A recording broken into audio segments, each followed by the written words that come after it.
Hello, good morning friends. स्वागत है आपका पहल क्लासेस यूट्यूब चैनल पे। आज हम बात करेंगे 29 जून के डेली करंट अफेयर्स के बारे में। तो दोस्तों, यदि योजना काम न करे तो दोस्तों योजना को बदलें, लक्ष्य को नहीं। इसी थॉट के साथ दोस्तों अपन आगे बढ़ते हैं। उससे पहले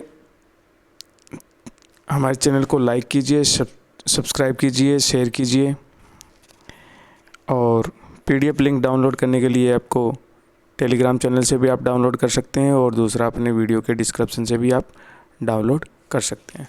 तो दोस्तों, जो नए बंदे अभी जुड़ रहे हैं, नए स्टूडेंट जो भी जुड़ रहे हैं, तो वो अपने इस चैनल से तो दोस्तों वो बेल आइकन को दबाना नहीं भूलें और साथ ही चैनल को सब्सक्राइब करें ताकि आपको समय पे नोटिफिकेशन आता रहे और जैसे वीडियो अपलोड होता है तो आपके पास पूरा पीडीएफ सहित ये जानकारी पहुंच सके। तो दोस्तों, बात करते हैं अपन आज के करंट अफेयर्स में। मैंने जैसे हमेशा की तरह हम सबसे पहले अपन बात करेंगे 5 रिवीजन क्वेश्चन के बारे में और उसके बाद में अपन बात करेंगे डेली के करंट अफेयर्स के बारे में। तो आज के डेली करंट अफेयर्स में 10 क्वेश्चन हैं। तो दोस्तों, पहले अपन बात करते हैं कल के दिए हुए रिवीजन के 5 क्वेश्चन के बारे में। तो उनको मैं रिपीट करवा देता हूँ आपको मैं पहले। तो आज का पहला क्वेश्चन, कल का पहला क्वेश्चन था, हाल ही में कर्नाटक राज्य सरकार ने किस तिथि को मास्क डे मनाया? तो दोस्तों वो तिथि थी 18 जून। बात करते हैं क्वेश्चन नंबर 2 की, किस तिथि को विश्व स्तर पर ऑटिस्टिक प्राइड डे मनाया गया? तो दोस्तों कब मनाया गया था? 18 जून को। मैंने ये दोनों तिथि बताई थी आपको कल के वीडियो में, 18 जून को ही दोनों था। बात करते हैं अपन क्वेश्चन नंबर 3 की, हाल ही में किस बैंक ने अपने ऋण देने की पूरी प्रोसेस को पूरी तरह से डिजिटलीकरण करने की घोषणा की है? तो दोस्तों वो है बैंक ऑफ बड़ौदा। बात करते हैं क्वेश्चन नंबर 4 की, हाल ही में किसने शहरी और ग्रामीण क्षेत्रों के लिए विशेष किफ़ायती होम लोन स्कीम सरल लॉन्च किया? तो दोस्तों वो है ICICI bank home finance limited ने। किसने किया था? आईसीआईसीआई बैंक ने, होम फाइनेंस लिमिटेड ने। ठीक है, बात करते हैं क्वेश्चन नंबर 5 की, 75वीं संयुक्त राष्ट्र महासभा के अध्यक्ष कौन चुने गए? दोस्तों वो हैं वोल्कन बोजकिर। तो दोस्तों इन 5 क्वेश्चन के बारे में अगर आपको डिटेल में कुछ जानना है तो वो आप कल के वीडियो में, लास्ट वीडियो में आप देख सकते हैं। पूरा डिटेल में इनके बारे में मैंने बताया, 5 क्वेश्चन के बारे में। तो दोस्तों अब बात करते हैं अपन आज के पहले करंट अफेयर्स के पहले क्वेश्चन के बारे में। तो पहला क्वेश्चन है, हाल ही में आवास एवं शहरी कार्य मंत्रालय ने प्रधानमंत्री street vendors Atmanirbhar Nidhi PM Svanidhi योजना के लिए किस बैंक के साथ एक समझौता ज्ञापन एमओयू हस्ताक्षर किया है? तो दोस्तों इसके बारे में अपन पूरी जानकारी देखते हैं। तो दोस्तों ये बैंक कौन सा है बैंक है? ये small industry development bank of India, ये सिडबी भी बोलते हैं इसको, शॉर्ट फॉर्म सिडबी है। इस योजना के तहत रेडी पटरी वालों को आत्मनिर्भर बनाने के लिए प्रधानमंत्री स्वनिधि योजना के तहत उन्हें 10,000 रुपये तक का ऋण प्रदान किया जाएगा। यह योजना 24 मार्च 2020 और उससे पहले शहरी क्षेत्रों में वेडिंग कर रहे सभी पथ विक्रेताओं के लिए उपलब्ध है। योजना के तहत ऋण प्राप्त करने वाले विक्रेता 7% की दर से ब्याज की सब्सिडी के भी पात्र होंगे। तो ये था दोस्तों आज का पहला क्वेश्चन। बात करते हैं अपन क्वेश्चन नंबर 2 की। उससे पहले अपन ने थोड़ा सा small industry development bank SIDBI के बारे में बता देता हूँ। इसका हेडक्वार्टर जो है वो लखनऊ में। इसकी स्थापना 2 अप्रैल 1990 में की गई। इसके अध्यक्ष और जो प्रबंध निदेशक है, जो एमडी हैं, उसके मोहम्मद मुस्तफ़ा। तो ये डिटेल आप थोड़ा सा देख लीजिएगा। बात करते हैं अपन क्वेश्चन नंबर 2 की, हाल ही में किस बैंक ने अपने सामाजिक जिम्मेदारी के तहत Universal Sompo General Insurance Company Limited के साथ मिलकर कोविड-19 महामारी द्वारा उत्पन्न अनिश्चितताओं को कवर करने के लिए एक विशेष हेल्थ बीमा पॉलिसी शुरू की है? तो दोस्तों वो कौन है? वो है दोस्तों कर्नाटक बैंक। कौन सी बैंक है? Karnataka bank, Karnataka bank. इस स्वास्थ्य बीमा के तहत 18 से 65 वर्ष की आयु के सभी ग्राहक 120 दिनों की वैधता अवधि के साथ 399 रुपये के मामूली से प्रीमियम के पर कोविड-19 के लिए 3 लाख रुपए तक का कवर प्राप्त कर सकेंगे। ठीक है दोस्तों, थोड़ा सा मैं कर्नाटक बैंक के बारे में बता दूं। कर्नाटक बैंक का जो हेडक्वार्टर है वो मैंगलोर में है और इसके सीईओ जो हैं महाबलेश्वरा MS हैं, जो कि 15 अप्रैल 2017 से हैं। ठीक है दोस्तों, और इसकी स्थापना जो की गई वो 18 फरवरी 1924 में कर्नाटक बैंक की स्थापना की गई। इंडस्ट्रियल सैम्पो जनरल इंश्योरेंस कंपनी, इसका जो हेडक्वार्टर है वो है मुंबई इंडिया में। और इसकी स्थापना कब की गई थी दोस्तों? इसकी स्थापना की गई थी 2007 में। बात करते हैं अपन क्वेश्चन नंबर 3 की। हाल ही में किस मंत्रालय ने assessment of climate change over the Indian reason अर्थात भारतीय क्षेत्र पर जलवायु परिवर्तन का आकलन शीर्षक के साथ एक रिपोर्ट जारी की है? तो दोस्तों वो कौन है?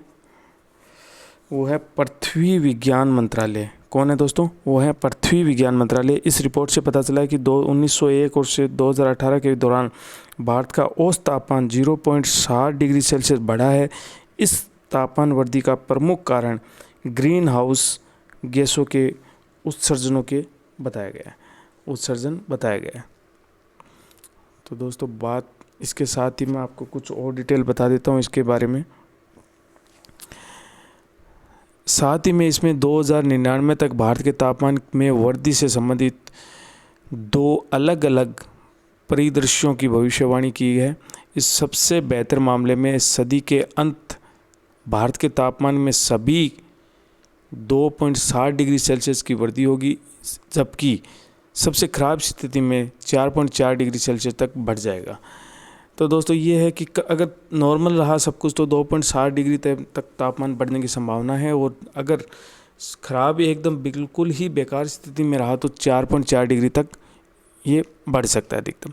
मानसून के बारे में यह दर्शाता है कि प्रदूषण फैलाने के वाले एरोसोल ब्राउन क्लाउड की वजह से 1951 से 2015 के बीच में उत्तर भारत में वर्षा 6% कम हो गई है। आगामी दशकों में मानसून औसत के और अधिक चरम होने की उम्मीद है। इसके अलावा इसमें 1976 से 2005 की तुलना में अप्रैल जून हीटवेव के 2099 तक का 4 गुना और अधिक होने तक की भी भविष्यवाणी इसमें की गई है। रिपोर्ट में यह भी बताया गया है कि दोस्तों कि मुंबई के पास समुद्र का स्तर प्रति दशक 3 सेंटीमीटर की दर से बढ़ रहा है, जबकि बंगाल के तट पे यह 5 सेमी प्रति दशक की अनुसार बढ़ रहा है। साथ ही यह इसमें उल्लेख किया गया कि 1951-2015 के दौरान बंगाल की खाड़ी और अरब सागर सहित हिंद महासागर की सतह का तापमान 1 डिग्री सेल्सियस तक बढ़ गया है, जो कि वैश्विक औसत से अधिक है। इसके अतिरिक्त यह भी दर्शाता है कि गर्म दिनों में रातों में आवृत्ति क्रमशः 55% और 70% तक भी होने की संभावना है। तो दोस्तों ये भी आप इसमें नोट कर लेना। ये सारा टॉपिक इम्पोर्टेंट क्वेश्चन है कि कितने % तापमान बढ़ने की संभावना है, कितने कब से कब क्या बढ़ा है, कितने % बढ़ा है। तो ये भी एग्ज़ाम के हिसाब से, रिव्यू के हिसाब से बहुत इंपॉर्टेंट क्वेश्चन है। बात करते हैं क्वेश्चन नंबर 4 की। हाल ही में किसके द्वारा good governance practice in a pandemic for international civil servants अंतर्राष्ट्रीय प्रशासनिक अधिकारियों के लिए महामारी में सुशासन प्रक्रिया को एक अंतर्राष्ट्रीय कार्यशाला का उद्घाटन किया गया था? तो दोस्तों वो कौन थे, किसके द्वारा किया गया था दोस्तों? वो थे जितेंद्र सिंह। कौन है? जितेंद्र सिंह केंद्रीय कार्मिक और लोक शिकायत एवं पेंशन मंत्री हैं। यह कार्यशाला का आयोजन भारतीय तकनीकी और आर्थिक सहयोग विदेश मंत्रालय, राष्ट्रीय सुशासन केंद्र, प्रशासनिक सुधार और लोक शिकायत विभाग द्वारा किया गया था।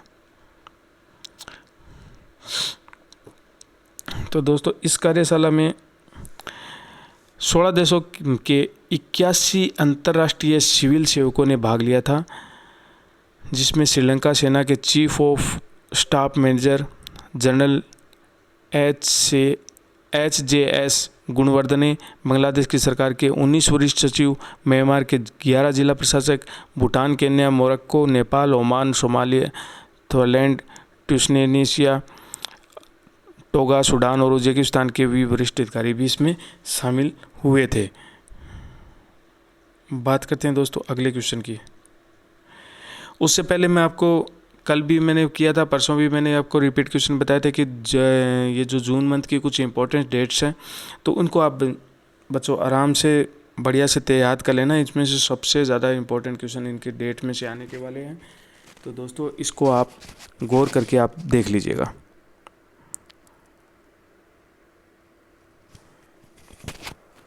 बात करते हैं अपने अगले क्वेश्चन की, क्वेश्चन नंबर 5 की। हाल ही में ग्रेटर मुंबई नगर निगम MCGM ने ICU बेड और वेंटिलेटर के बारे में जानकारी मुहैया कराने के लिए मोबाइल का कौन सा एप्लीकेशन लॉन्च किया था? तो दोस्तों वो किया था एयर वेनिटी। कौन सा किया था?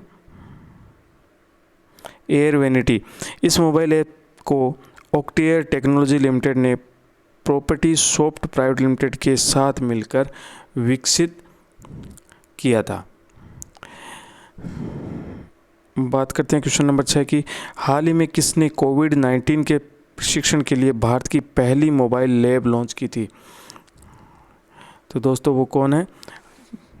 वो है अपने चिकित्सा मंत्री डॉक्टर हर्षवर्धन, केंद्रीय जो स्वास्थ्य मंत्री हैं अपने।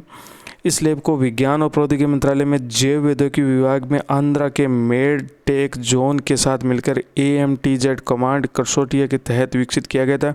इस आई लैब के कोविड-19 गैर कोविड-19 के दोनों प्रशिक्षणों को सक्षम करने में उसी दिन वो परिणाम सेम डे में ये परिणाम दे देती है। तो ये भी इम्पोर्टेंट क्वेश्चन है दोस्तों। बात करते हैं अपन क्वेश्चन नंबर 7 की। हाल ही में वर्ल्ड इकोनॉमिक फोरम WEF ने वर्ष 2020 की 200 टेक्नोलॉजी पायनियर्स कंपनियों की लिस्ट जारी की। इस लिस्ट में कितने भारतीय कंपनियों को जगह मिली थी? दोस्तों वो कितनी कंपनियां थी वो 2। कितनी कंपनियां थी? 2 कंपनियां। तो 2 कंपनियों के बारे में बता देता हूं कि एक तो पहली कंपनी थी जस्ट मनी, आर्टिफिशियल इंटेलिजेंस आधारित डिजिटल कंपनी, भारतीय लैंडिंग कंपनी प्लेटफॉर्म है जो लाखों लोगों को किफ़ायती ऋण की सुविधा उपलब्ध कराती है। दूसरी थी स्टेलअप्स, भारत के data lead internet of things आधारित स्टार्टअप प्लेटफॉर्म को डेयरी आपूर्ति श्रृंखला के डिजिटलीकरण के कार्यों से जुड़ी हुई कंपनी है। तो इन 2 कंपनियों को वर्ल्ड इकोनॉमिक फोरम में जगह दी गई थी। वर्ल्ड इकोनॉमिक फोरम के बारे में अपन कुछ बात करते हैं। तो इसका हेडक्वार्टर जो है कोलोंजी स्विट्ज़रलैंड में है। इसकी जो फाउंडर हैं, इसकी स्थापना जो की थी वो क्लाउस स्क्वाड ने की थी। इसकी जो स्थापना की थी वो जनवरी 1971 में। यह कंपनियां हैं, दोनों कंपनियों के नाम है जस्ट मनी और स्टेलअप्स। तो ये दोनों इंपॉर्टेंट क्वेश्चन है, आप दोनों आप देख लीजिएगा, इसको नोट कर लीजिएगा, इंपॉर्टेंट क्वेश्चन है एग्जाम के हिसाब से ये। बात करते हैं क्वेश्चन नंबर 8 की। एशियाई विकास बैंक ने भारतीय अर्थव्यवस्था के वित्तीय वर्ष 2021 में कितने प्रतिशत संकुचन का अनुमान लगाया है? तो दोस्तों वो अनुमान लगाया है 4%। कितने प्रतिशत लगाया है? 4%। भारतीय अर्थव्यवस्था की गिरावट का कारण कोविड-19 को रोकने के लिए लागू किए गए लॉकडाउन के कारण 2 महीने से अधिकतम समय तक बंद रहे व्यवसायों को बताया गया है। इसके अलावा एशियाई विकास बैंक की उम्मीद है कि भारत की अर्थव्यवस्था वित्तीय वर्ष 2022 से उभरकर 5% तक आ जाएगी। तो दोस्तों ये प्रतिशत जो था संकुचन का वो था 4%। एशियन डेवलपमेंट बैंक है, उसका हेडक्वार्टर जो है मंडायुंग फिलीपींस में है और इसके जो प्रेसिडेंट है वो है मटाइक्यू अकास्वा और इसकी जो स्थापना की थी 19 दिसंबर 1966 में। तो दोस्तों बात करते हैं क्वेश्चन नंबर 9 की। क्वेश्चन नंबर 9 है 2020 का सबसे बड़ा सूर्य ग्रहण किस तिथि को लगा था? तो दोस्तों वो तिथि थी, आप सबको पता होगी, वो था 21 जून। कब लगा था? 21 जून को। 2020 साल का यह पहला सूर्य ग्रहण रविवार को सुबह 10:11 से शुरू होकर दोपहर 1:40 तक रहा और दोपहर 12:08 पर रिंग ऑफ फायर सूर्य सोने की अंगूठी का नज़ारा दिखाई दिया था। इस दौरान दिन के समय में कुछ देर के लिए अंधेरा छा गया था। इस ग्रहण को चूड़ामणि का नाम भी दिया गया था। तो ये दोस्तों याद रखना कि इस ग्रहण को 21 जून को जो 2020 का जो ग्रहण हुआ था उसको क्या नाम दिया गया था? उसको नाम दिया गया था चूड़ामणि। दोस्तों बात करते हैं अपन आज के लास्ट क्वेश्चन में, अंतर्राष्ट्रीय योग दिवस किस तिथि को मनाया गया था। अंतर्राष्ट्रीय योग दिवस किस तिथि को मनाया गया था दोस्तों, ये था 21 जून को। और इस 21 जून को सबसे बड़ी मोस्ट इम्पॉर्टेंट बात है, इसकी थीम क्या थी। इसकी थीम थी दोस्तों yoga for health, yoga at home. ये इसकी थीम रही थी 2020 में। भारत के प्रधानमंत्री नरेंद्र मोदी की अपील के बाद 27 सितंबर 2014 को संयुक्त राष्ट्र महासभा के अंतर्राष्ट्रीय योग दिवस में प्रस्ताव को योग मान्यता मिली थी, जिसके बाद सर्वप्रथम उसे 21 जून 2015 को पूरे विश्व में इसको एक साथ मनाया गया था। तो दोस्तों ये थे आज के करंट अफेयर्स के 10 मोस्ट इम्पॉर्टेंट क्वेश्चंस। अब अपन बात करते हैं रीजन क्वेश्चन की। क्वेश्चन 5 क्वेश्चन जो मैं हमेशा की तरह आपको मैं बताता हूँ और आपके उनके जवाब आपके कमेंट बॉक्स में आते रहते हैं। तो और उसी तरह आपको आज भी मैं वही 5 क्वेश्चन आपको मैं दे रहा हूँ, उनके जवाब आप कमेंट बॉक्स में दीजिएगा और मैं आपको कल की सुबह की क्लास में आपको फिर से इनका मैं 5 क्वेश्चन का सही जवाब आपको मैं दूँगा। तो बात करते हैं अपन पहले क्वेश्चन की। हाल ही में किस व्यक्ति को JSW सीमेंट का ब्रांड एम्बेसडर बनाया गया। पहला क्वेश्चन नंबर 2, हाल ही में किसे national institute of public finance and policy NIPFP के अध्यक्ष के नियुक्त किया गया। क्वेश्चन नंबर 3, अगस्त 2021 के लिए संयुक्त राष्ट्र सुरक्षा परिषद UNSC को अध्यक्ष किसको बनाया गया, कौन बनेगा। क्वेश्चन नंबर 4, विश्व शरणार्थी दिवस वर्ल्ड रिफ्यूजी डे किस तिथि को मनाया गया। और क्वेश्चन नंबर 5 क्या है, हाल ही में किस राज्य में 19वां महान जून विद्रोह दिवस